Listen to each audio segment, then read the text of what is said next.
जिंदगी भर मेहनत मजदूरी कई पढ़ायन लिखायन ट्यूशन लगवायन, आज कमाए लगे तो भाई भूल गए हो। का भूल गए भैया, तू ही बताई दियो। अगर घर के खर्च में हम पैसा ना दी तो हमारी गलती है।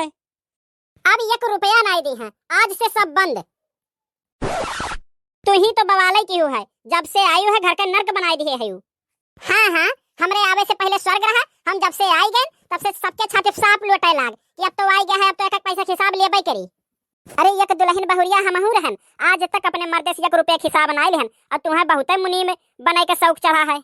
हमार पति हम चाहे हिसाब ली चाहे ना ली, चाहे आधा ली चाहे पूरा ली, तो उसे कोनो मतलब। हे अपने मेहरारू चुप कराओ, ना तो बात बढ़ जाई। लड़ो आपस में, हम कुछ नहीं जानित। तू कम थोड़ी ना है, मेहरारून के तरह लड़त रहा थे। अच्छा, अब हम मेहरारून के घर लड़े लागे ना, अपने मेहरारू जबान नहीं बंद कराए पावत हो। हे चुप हो जा रे, आवाज हिला के हम फैसला कर दिया थे। न तू हमार खर्चा चलाओ ना हम तहार खर्चा चलाई, सब अपन अपन देखाए। देख लो यह, देख लो आज का कह दिन अपन अपन देखियो, कुल कई के होई गयो ना क्या तुम नहीं।